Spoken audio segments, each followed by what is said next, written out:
Khandana bhava bandhana jagavandhana vandito manira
prana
वचन अति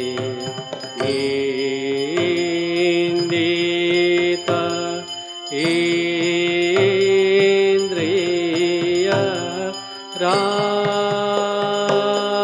राज त्यागी ईश्वर हे नर वर त्यागी ईश्वर हे नर वर देह पदे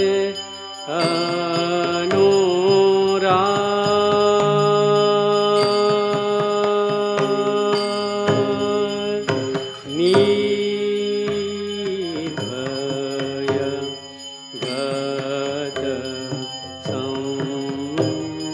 संशय दृढ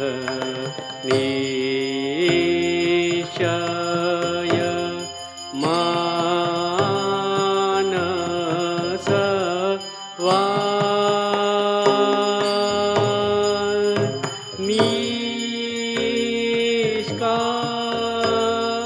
निष्कारण भक्त शरण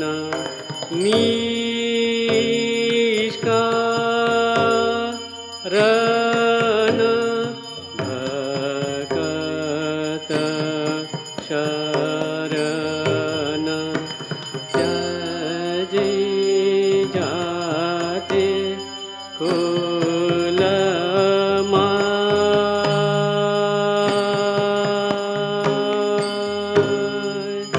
संपद तव श्रीपद भव पुष्पद वारिय प्रेमार्पण समदर्शन प्रेमार्पण समदर्शन जग जन दुख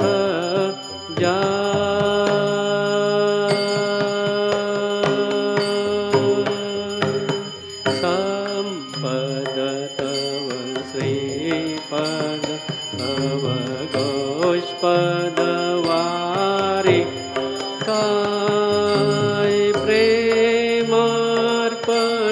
समदर्शन प्रेमार्पण समदर्शन जग जन दुख जाय नमो नमो प्रभु वाक्यमनादि नमो नमो प्रभु वाक्य मनोवचनैकाधार प्रभु मनोवचनैकाधार ज्योतिरज्योति उत्कल रुधि कंदर ज्योतिरज्योति उत्कल रुधि कंदर तुमितम भंजन प्रभु तुमितम भंजन नमो नमो प्रभु वाक्यमनादित नमो नमो प्रभु वाक्यमनादित मनोवचनैकाधार प्रभु मनोवचनैकाधार ज्योतिरज्योति उज्ज्वल रुधि कंदर ज्योतिरज्योति कंदर तुमितम भंजन प्रभु तुम्हें तम भंजनहार हृदय त्रिरंग रंग भंग भाते अंग संग मृद रंग रंग भंग बाजे अंग संग गायचे छंद भगत वृंद आरती तोमा गायचे छंद भगत वृंद आरती तोमा जय जय आरती तोमा हर हर आरती तोमा शिव शिव आरती तोमा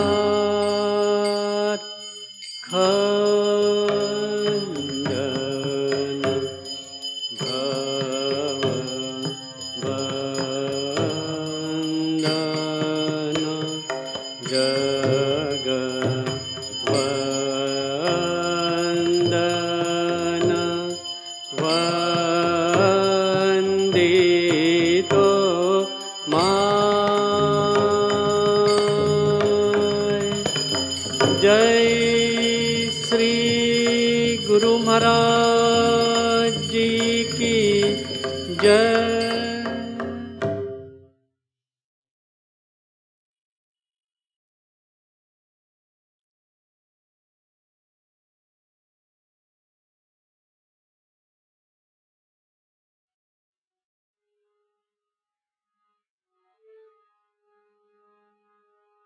ओम ह्रीं ह्रीतं त्वमचलो गुणजित् गुणेढ्या नक्तं दिवं सकरुणं तव पादपद्मं मोहं कषं बहुकृतं न भजे यतोऽहं तस्मात् त्वमेव शरणं मम दीनबन्धो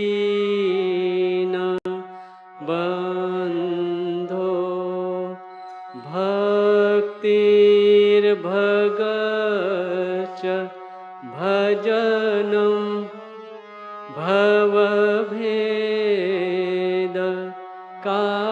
भवभेदकारी गच्छन्त्यलं सुविपुलं गमनाय तत्त्वं वक्रोद्धृतोऽपि हृदय मे न च भाति किञ्चित् तस्मात् त्वमेव शरणं मम दीनबन्धो तेजस्तरन्ते तरसा त्वयि तृप्त तृष्णा रागे कृते ऋतपथे त्वयि राम कृष्णे मर्त्यामृतं तव पदं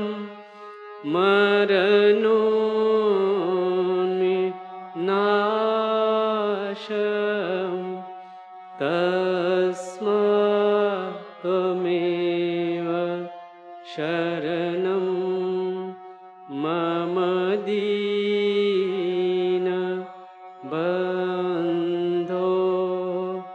कृत्यं करोति कलुषं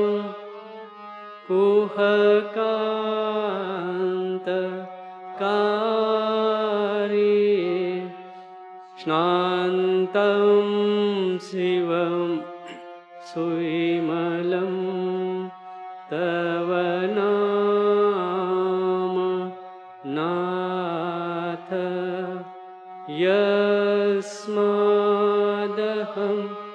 त्वशरणो जगदेक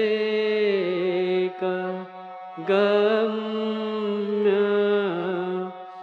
तस्मात् त्वमेव शरणं मम दीन बन्धो ॐ स्थापकाय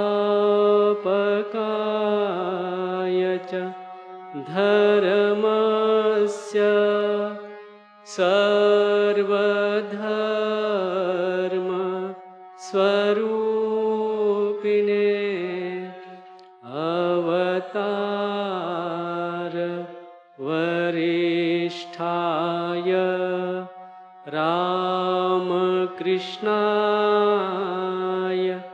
ते नमः। ॐ नमः श्री भगवते रामकृष्णाय नमो नमः। ॐ नमः श्री भगवते रामकृष्णाय नमो नमः।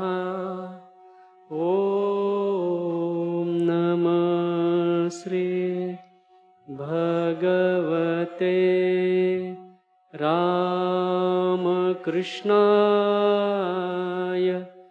नमो नमः।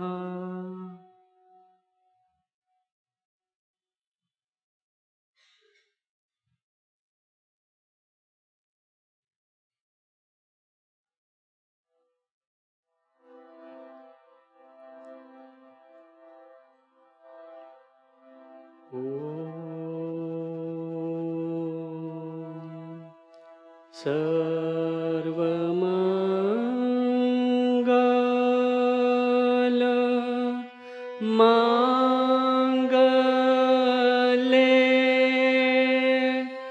शिवे सर्वार्थ साधिके शरण्ये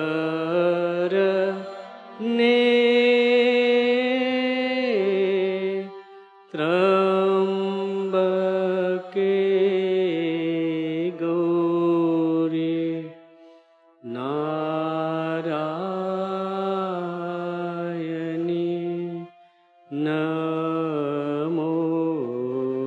नमोस्तुते। सृष्टिस्थिति विनाशन शक्ति भूते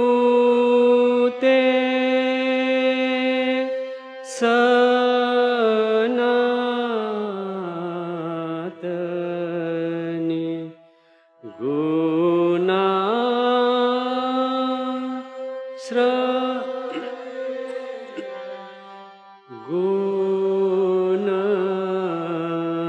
गुणमये नारायणे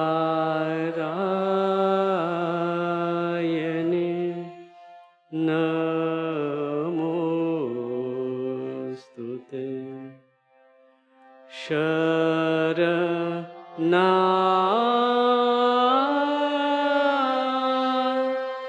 शरणागत दीनार्त परित्राण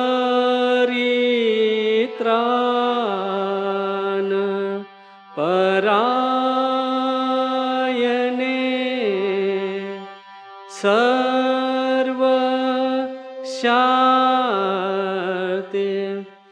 हरे देवी नारायणी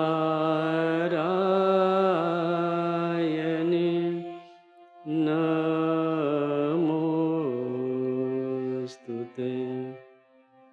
जय नारायण।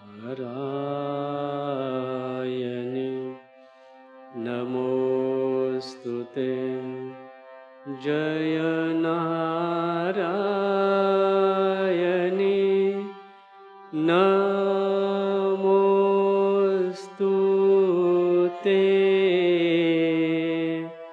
जय नारायणी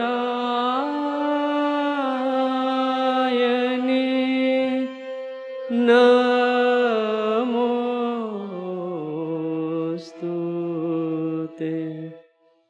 जय नारायणी नमोस्तुते।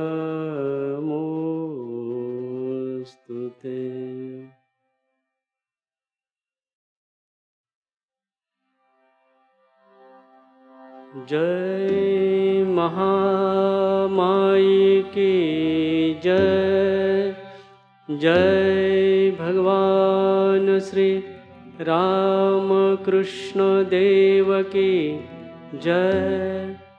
जय स्वामीजी महाराज जी की जय।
Hello, check.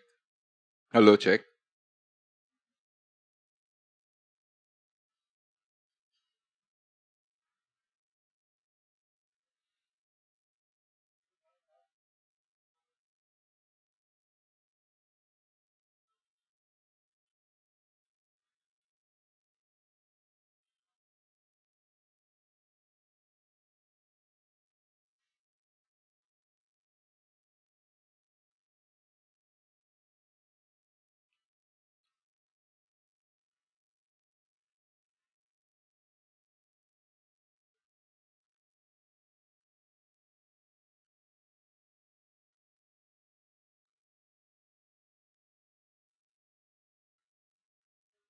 Namaste Atirajaya Vivekananda Sure Satchit Sukhasvarupaya Swamineta Paharine.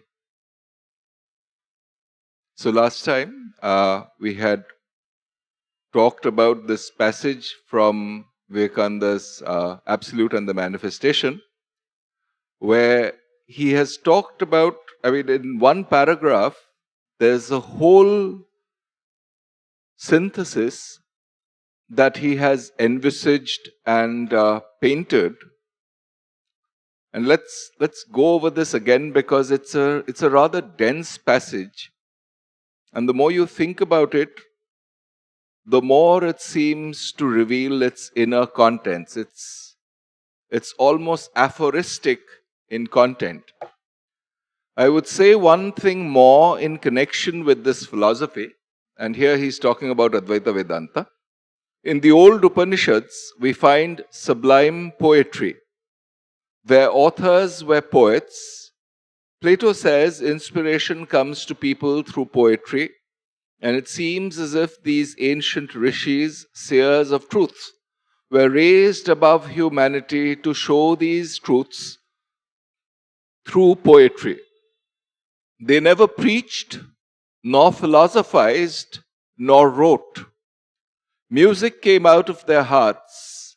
In Buddha, we had the great universal heart and infinite patience, making religion practical and bringing it to everyone's door. In Shankaracharya, we saw tremendous intellectual power, throwing the scorching light of reason upon everything. We want today that bright sun of intellectuality joined with the heart of Buddha, the wonderful infinite heart of love and mercy. This union will give us the highest philosophy. Science and religion will meet and shake hands. Poetry and philosophy will become friends. This will be the religion of the future, and if we can work it out, we may be sure that it will be for all times and peoples. This is the one way that will prove acceptable to modern science, for it has almost come to it. When the scientific teacher asserts that all things are the manifestation of one force, does it not remind you of the God of whom you hear in the Upanishads? As the one fire entering into the universe expresses itself in various forms, even so that one soul is expressing itself in every soul and yet is infinitely more besides. This is from the Kathopanishad. Agner yathaikam bhuvanam pravishta rupam rupam pratirupo babhuva tamaivaikam sarvabhuta tamatmastam sarvabhut. Yes. Rupam rupam pratirupa bahishcha. So it's, I don't remember the exact passage. It's basically tama eva ekam atma sarva bhutastham rupam rupam pratirupam bahishcha. Do you not see whither science is tending? The Hindu nation proceeded through the study of the mind, through metaphysics and logic. The European nations start from external nature, and now they too are coming to the same results. We find that searching through the mind, we at last come to that oneness, that universal one, the internal soul of everything, the essence and reality of everything, the ever free, the ever blissful, the ever existing. Through material science, we come to the same oneness. Science today is telling us that all things are but the manifestation of one energy, which is the sum total of everything which exists, and the trend of humanity is towards freedom and not towards bondage. Why should men be moral? Because through morality is the path towards freedom, and immorality leads to bondage. So we had gone through this passage last time, But because there's a fair bit more to this, I've repeated it this time, and we'll dwell on it for a while. So what are the various pieces of synthesis that Vivekananda has effected here? First, something about the core religious quest, not in terms of societal structures, but in terms of the core pursuit that is involved, on the one hand, and the scientific endeavor on the other. The spirit, the human spirit, and here is where he synthesizes them, the human spirit that seeks truth in nature, particularly external nature, and the human spirit that seeks truth behind subjective internal nature. That spirit, that human spirit of enquiry, is the common meeting point behind this subjective religious quest at its purest and the scientific quest at its purest. This is where the synthesis lies. Second, a synthesis between poetry and philosophy is something that he has just mentioned on the side. See, philosophical claims essentially, whether there is an immortal soul or not, whether there is a God or not, what does it mean for things to exist? What does truth mean? Various fundamental questions like this have engaged philosophers for millennia today. And he refers to Plato. Plato is maybe 2000 years back. So since then, there is this quest, this way of trying to understand the human situation through enquiry, through rational enquiry, through questions and reason. And that really defines the subject of philosophy. Poetry, on the other hand, is something that is born of insight through inspiration, but it captures something that is ubiquitous, that is universal in human experience, and hence deep and great poetry is something that appeals to people across the board. So on the one hand, we have the insight of poetry. On the other, you have the philosopher who, through his ratiocinations, through systematic enquiry, tries to get at the truth of the human situation. What is common between these is that both are after capturing something essential, something deep, something fundamental in the subjective human experience. And this is where the synthesis between these two may be sought. And then he goes on to say that essentially the culmination arrived at through the scientific enquiry or through this core religious enquiry is at oneness, that universal one and the internal soul of everything, Antaryami as it's called in the Brihadaranyaka, the essence and reality of everything, the ever free, the ever blissful, the ever existing. And then comes to this point that through material science, we come to the same oneness. Oneness meaning something universal in human experience, something universal in experience per se. Just today, there was this little almost documentary on evolution that I was looking at. And what does it really give you? This notion of biological evolution. Well, firstly, it talks of time scales that far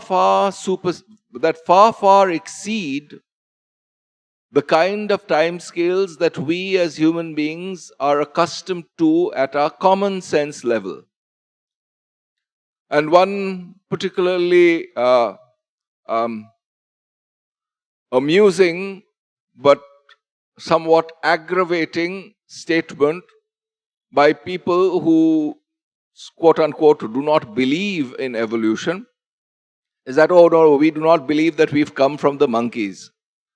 Evolution says nothing of that sort. It does not say that we have descended from the monkeys.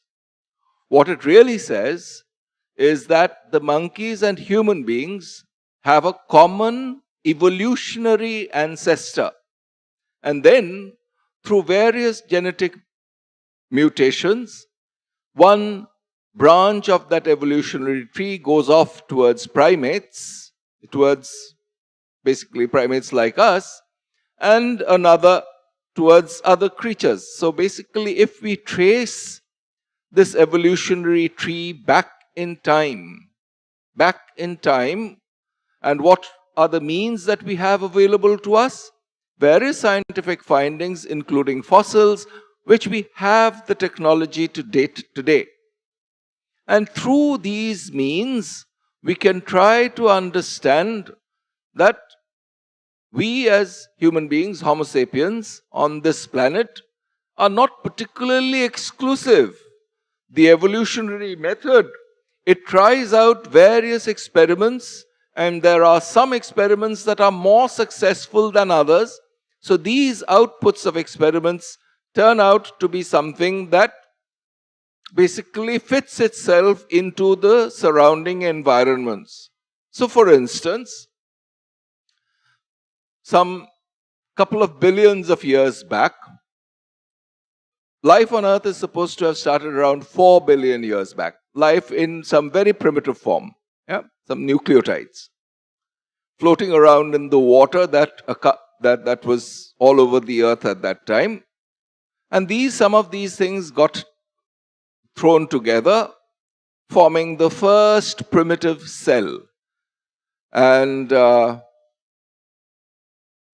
that first cell is referred to by scientists as LUCA, last universal common ancestor, which means basically all living forms that we see, all that we call living forms today, that excludes viruses, by the way, all of them have descended from this one common ancestor, and there are some 355 genes that are common to all living species on this planet. So even at the level of scientific discovery and scientific investigation, we do come across traces of this oneness in our very constitution. So whether we like it or not, we share 99% of our DNA, of the genetic building blocks of our system, with our nearest neighbor on this planet, namely the chimpanzee. The chimpanzee and the bonobo or the pygmy chimpanzee, we share 99% of our genetic material with them, which means basically the genetic code that says what a person is going to, what are the basic physical characteristics a person will have, 99% of those are common between us and the chimpanzees, which means, and this is the way evolutionary biology traces our roots back, basically means that several million years back, we have descended from a common ancestor. And this is then a hypothesis which needs to be tested out, and that is tested out definitively once one finds fossils which has this common ancestral gene. So even at a physical material level, we see that as human beings, we are basically sharing common genetic material with everybody. We can understand and analyze other people's genetic composition, but it's not just human beings, but other animals and us. We do have a fair bit in common.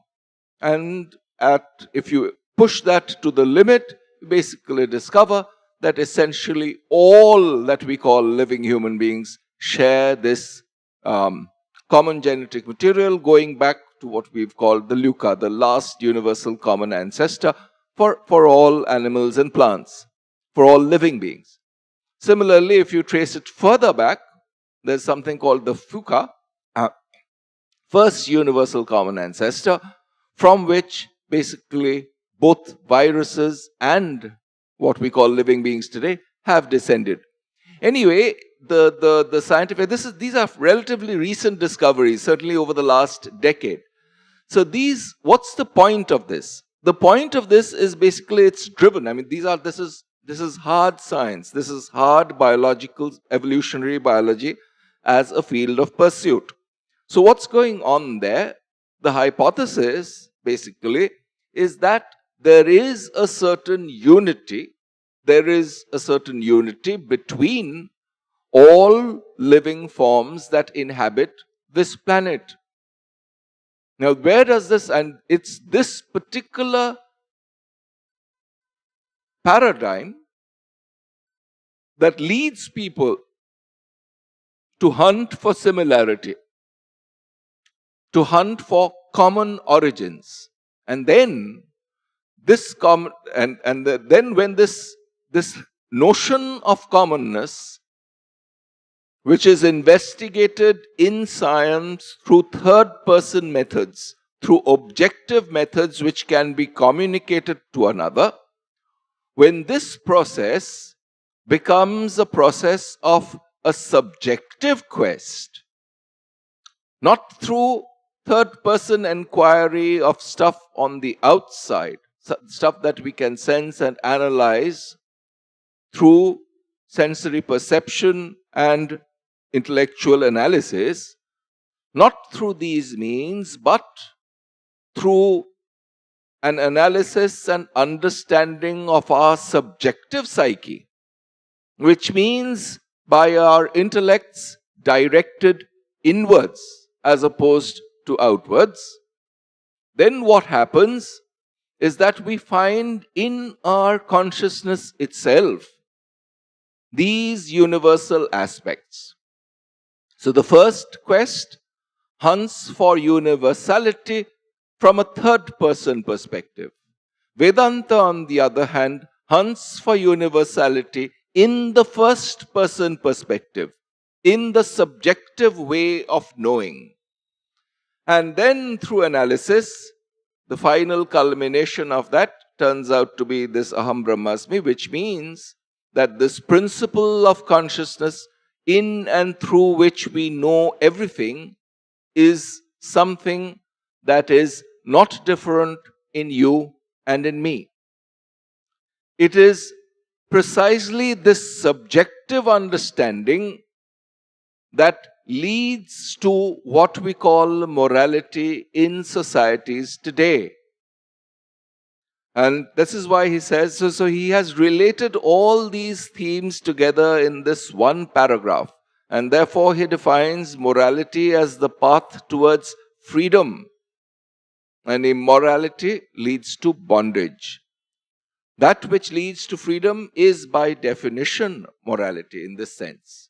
Which means that these ethical concerns that we have, which differ from society to society, which differs from one setup to another setup, these are all local criteria in different societies based on this one common principle of subjective oneness.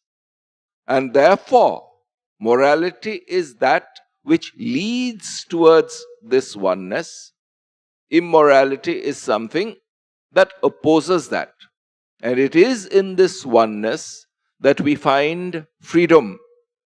What does freedom mean? It means basically freedom from limitation.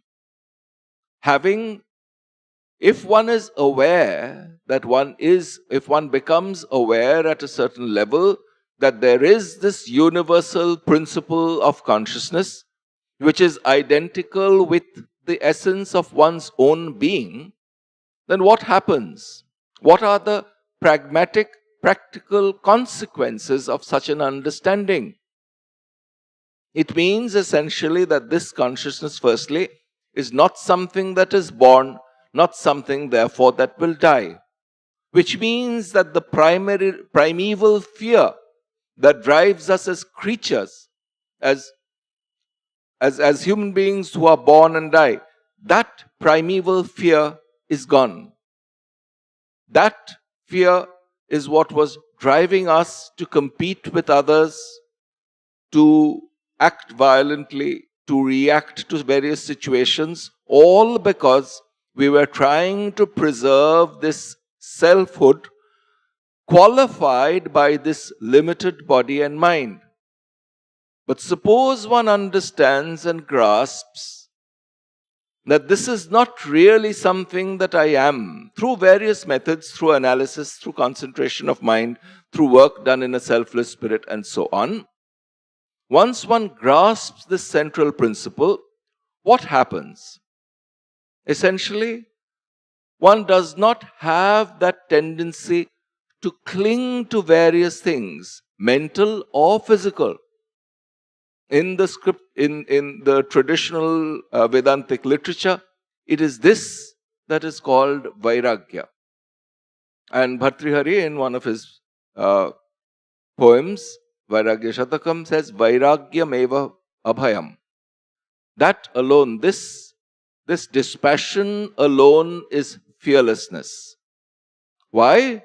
Because there is nothing that anybody can take away from me. Which means that there is nothing I cling to, there is nothing that can be taken away from me. And hence, one becomes free from fear. The greatest fear being that of losing this body itself.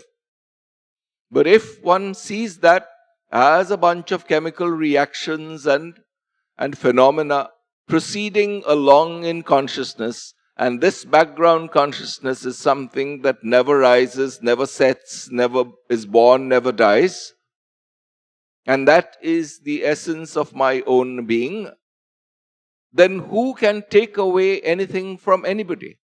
Who in particular can take away my essence from myself? Shankara in some place in the Brahma Sutra says, Ishvara api sa atmana nirakartum shakyate tasya atmatvat. Even God himself cannot destroy this consciousness, this Atman of the human being. Why? Because it is his essence too. So God himself cannot destroy his own essence, and that is the same as ours. It is this level of democracy at the level of spirit that is being emphasized in Advaita. Yeah? And it leads, therefore, to complete absence of fear. There is nothing that I have that is of value that can be taken away from me. It's this that is the essence of this feeling of fearlessness. We now come to the next set of syntheses that Vivekananda has effected. See, the way that it has been analyzed so far, it has stressed primarily the impersonal perspective, the detached impersonal perspective. We in India particularly have this overwhelming tendency to worship or accord reverence to particular individuals who have risen very high. And this excessive reverence to some individual or group of individuals brings with it the flip side, where there's a vast number of others who are held in disdain, who are held as inferior to oneself. And this notion of superiority or inferiority, of big and small, of great and little, is done away with from its foundations using these ideas of Advaita. Why? Because in this impersonal perspective, there is no big and small, no great and little. However, a fear might crop up in our minds, but somehow, the vast majority of people who claim to be religious, most of the time, they are dualists. There is this God outside and there is me, and there is this relationship between us. Does this impersonal perspective threaten to destroy that? Is it not somehow saying that no, this stance is superior to this dualistic stance? And this fear, this doubt, this question comes up automatically, and very often a lesser understanding of Advaita somehow treats with contempt or disdain the dualistic perspectives. This doubt is laid to rest in the very next paragraph. Another peculiarity of the Advaita system is that from its very start, it is non-destructive. This is another glory, the boldness to preach, do not disturb the faith of any, even of those who through ignorance have attached themselves to lower forms of worship. That is what it says. Do not disturb, but help everyone to get higher and higher. Include all humanity. This philosophy preaches a God who is a sum total. If you seek a universal religion which can apply to everyone, that religion must not be composed of only the parts, but it must always be the sum total and include all degrees of religious development. See the message of inclusivity that comes through. Not, I am superior because I can think these higher thoughts and you are inferior. No. But in and through various forms of worship, in and through every sincere quest, the enquiry, the quest, the searching is for the same truth, without any difference. That is what real Advaita is supposed to mean. We'll have to come back to this next time.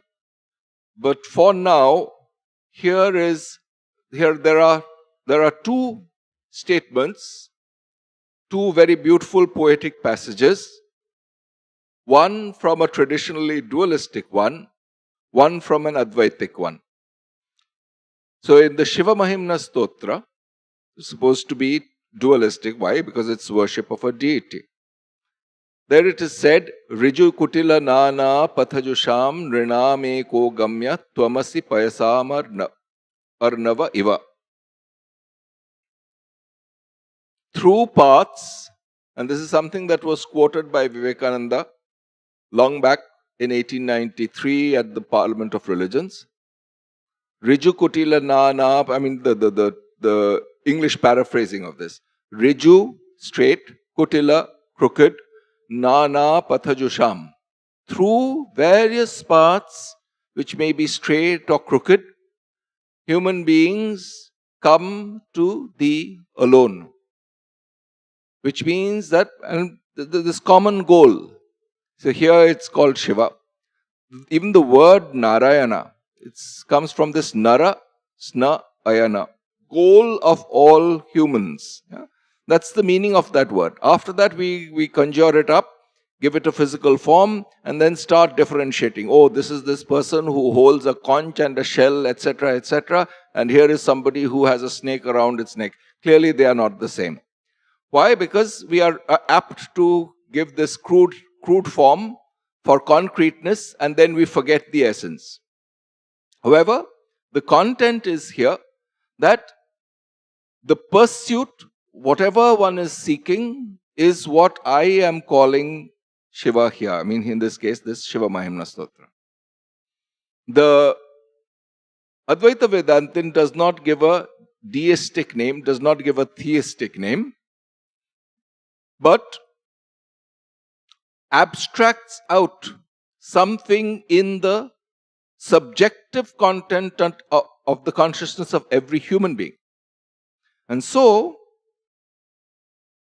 this is something that is said by Shankara's Guru's Guru, Gaudapadacharya. And he says this in the Mandukya Karika, which is regarded as one of the foundational works of Advaita Vedanta. Swa Siddhanta Vyavasthasu Dvaitino Nishchita Dridam Parasparam Virudhyante Tair Ayam Na Virudhyate. The dualists obstinately cling to the conclusions arrived at by their own enquiries, declaring that to be the truth. So they contradict one another, whereas the Advaitin finds no conflict with them. Here, what one is talking about is the dualist who basically says that, look, this is this personal God that I worship, and he or she is the highest and superior to the personal God you worship. In other words, what one is trying to feed is one's own petty ego through a bunch of games, through a bunch of petty games which anybody else can see through, but one succeeds only in fooling oneself. And when you see the kind of conflict that there is between one organized religion and another, look at the amount of bloodshed and hatred and anger that goes on in the name of religion even today. What is really happening is precisely this, that look, I have some culture, I have some society which I belong to. In earlier times, one would have said there's this tribe I belong to. And one wants to preserve the entity, the identity of that tribe. And therefore, the only way one can maintain that superiority, that sense of superiority, is by declaring everybody else inferior. Essentially, what is going on is that the heart is not expanding to include the members of this other tribe. There might be very definite reasons for it. There might be a physical threat.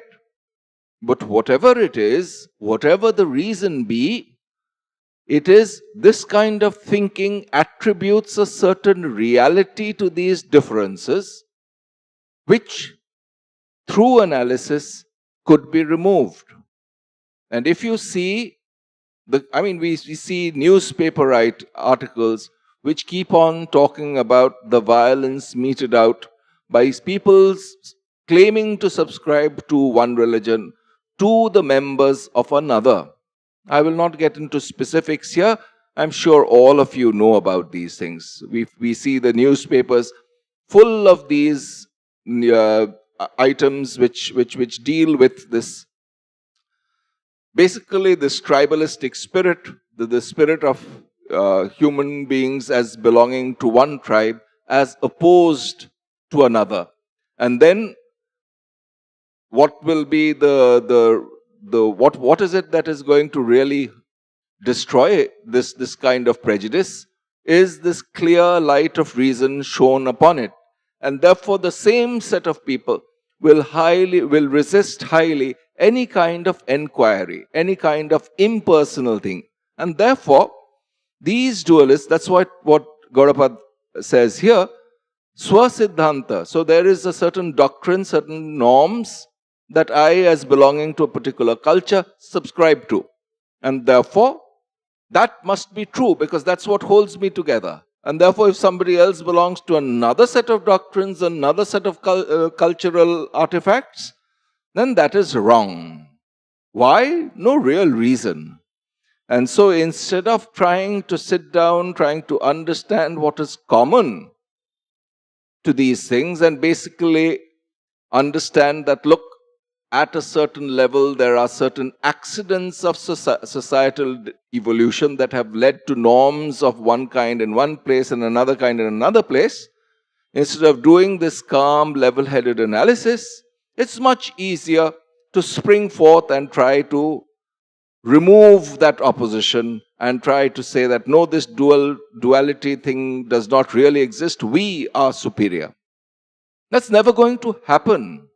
It's just never going to happen because this diversity is in the nature of things. right from biological evolution to societal evolution. This diversity is going to go on being there. And so, this inability to see things from a slightly detached perspective is what leads to Dvaitino Nishtitaduram Swasiddha Parasparam Virudhyante. They keep on trying to fight each other. And whenever you see somebody fighting in the name of religion, rest assured that such a person is at heart a dualist who regards people who belong to another religion as the other. In the next paragraph, which we'll come to next time, is that there is more or less of this exclusivity. After all, if somebody belongs to a tribe, then that tribe needs to survive just as an individual needs to survive. And how can that tribe survive?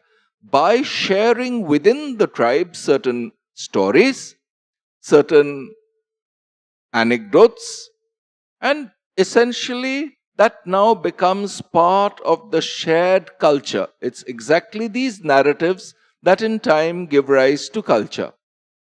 But very often, this what we call culture is not inquired into. We do not ask, are these really true? Or are these things that we have just accepted without critique, without being critical of them? Critical not in any destructive sense, but in the sense of an attempt to find within these doctrines, within these dogmas, what is the truth? And what about the non-dualist? That's what Gaudapada says here. Parasparam virudhyante tai ayam na virudhyate. With that, the Advaita does not have any conflict at all. Why? Because basically he sees that, look, these attempts at trying to prove, there are two aspects to it. There's one aspect of it which is really born of ignorance, that is trying to prove something that is superior to another. On the other hand, there is a core content which is a pursuit of truth. Whether one is calling it Ram or Jesus or Allah or Krishna or whoever, whatever name, what one is seeking, when all these upadhis, these limited adjuncts, these names are removed, one is seeking truth itself, consciousness itself, the principle of knowledge itself, the principle of bliss itself. Which is why, in this previous paragraph, towards the end, Vivekananda has basically said this, we find that searching through the mind, we at last come to that oneness, that universal one, the internal source, soul of everything, the essence and reality of everything, the ever free, the ever blissful, the ever existing. No names have been given, no personal deities have been named here. What qualities have been named are fundamental quests of the human heart, independent of what society that person belongs to, independent of what culture that person belongs to, independent of what religion, what organized religion that person subscribes to. This is where this universality is to be sought. And when we subscribe to something which is fundamentally non-dual in nature, namely either Advaita Vedanta or Madhyamaka Buddhism, as we've talked about before, or, essentially then it's really this universality that we are seeking, something which is unconditioned. And somehow, as we'll see next time, that this pinnacle of spiritual inquiry is there even at the core of every religion which even claims to be dualistic. And he'll give two examples. Buddhism, of course, is non-dualistic in nature, but also from Christianity, which is traditionally regarded as a dualistic religion. You basically quote Jesus as saying, I and my Father are one. Yeah. What is this but a statement of non-duality? What is this but Advaita Vedanta? And the same thing can be found in the Sufi literature, in Meister Eckhart, in cultures across the world. Why? And the real reason is that essentially what one is seeking is intrinsic to one's own nature. Therefore, the particular doctrines, the particular names that one has associated are secondary, tertiary, unimportant. But the central quest is all that is important. And this premise, this Advaitic understanding, realization, truth, is what formed the basis of Sri Ramakrishna's Yatomat Tatopat, the statement that is there right outside, where when you enter this particular room, you'll see that being said outside. And the real reason, the real basis for that is this particular finding that in essence, there is no difference between people in one society, people in another, between you and me. So we'll return to this next time. Om Shanti Shanti Shanti. Harihi Om Tat Sat. Sri Ramakrishna Arpanamastu.